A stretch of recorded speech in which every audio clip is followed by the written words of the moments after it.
Thank you for clicking on this Fun with Pete and Sherry video. I am your host Julian, and today Tipsy and I are going to be reviewing Glenfiddich, 12-year-old. Glenfiddich is the most popular, best-selling single malt scotch in the world. Why is that? Is it because it's good or for some other reason? Can we call this the king of single malt scotches, or will we chortle at that like we chortle when we hear that Budweiser is the king of beers? Well, let's dive in and take a look. First, the flavor profile here. Some people say they taste a little smoke, but I don't. There is a mix of bourbon and sherry casks that this is matured in for 12 years.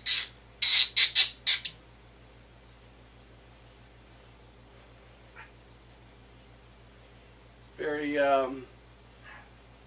it's both gentle and fruity, I would say. The top of the bottle, it's not winey like Macallan.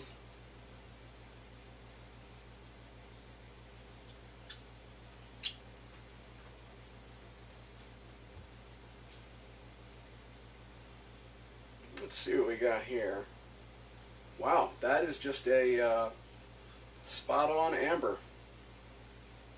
Really a very pretty amber color. Now, if it has any coloring in it, I don't know. It's not particularly dark, so hopefully not.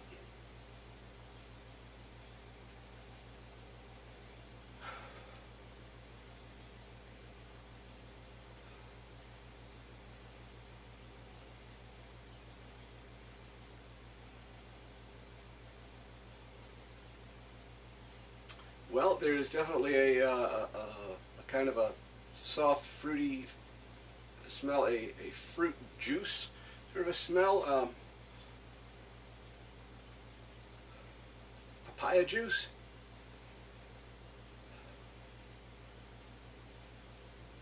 Final test.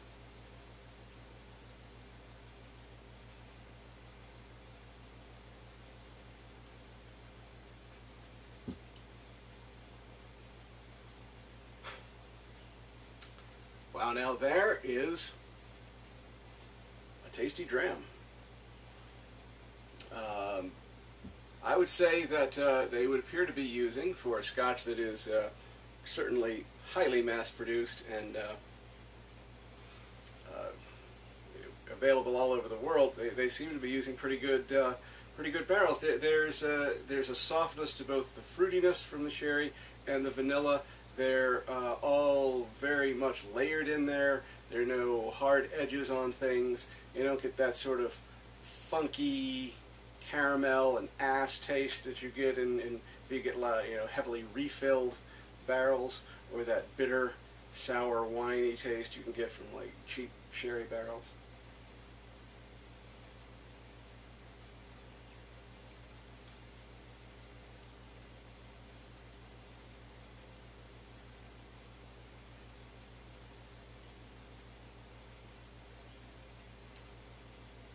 Initially fruity, pear juice, apple juice, and then it sort of makes a transition and turns from fruity to nutty on the finish. And it is a sweet, nutty finish. I find a very strong taste of marzipan.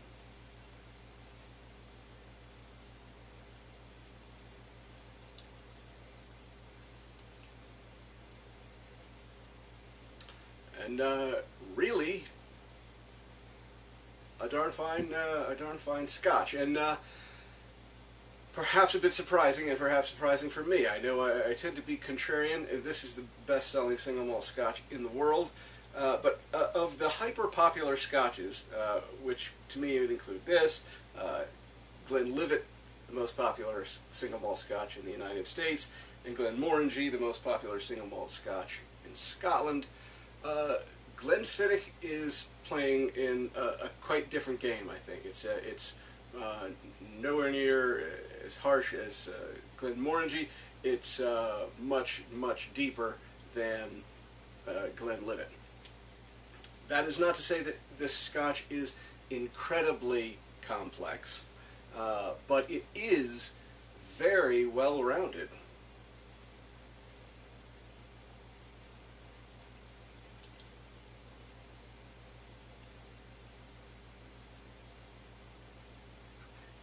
Excellent fruity notes and excellent bottom, just very grounded.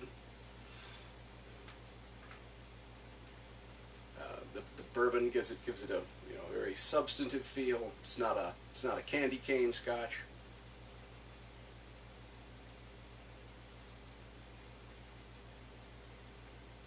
But really good mouthfeel for a 12-year-old scotch, about as good as they come. I have been drinking Glenfiddich for many years, and it's one of the scotches that's typically available in the bars and in the United States anywhere you go, and all over the world, it would seem.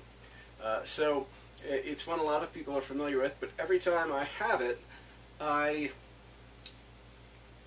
sort of remind myself halfway through, oh yeah, I kind of liked this one. I don't know why I sort of forget about it. I kind of do though. But in any case, you should definitely consider Glenfiddich a decent scotch, and this particular one, the 12-year-old, is good. The 15-year-old kind of tastes like this taken to the next level of complexity. It uses not only the bourbon and the sherry, but also new oak. And as you may know, I'm sort of a new oak fetishist. I haven't had anything with new oak that I don't like. And the 15-year-old is extremely complex, and I'm probably going to be reviewing that at some point. But for this one, I sort of, in my mind, the rating I'm going to give it has sort of kept ticking up over the last couple of days as I've really been enjoying this bottle. I'm going to give Glenfiddich 12-year-old an 8.3. 8.3. And that's all I have here today. Thank you for clicking on this Fun with Pete and Sherry video. I'll see you next time.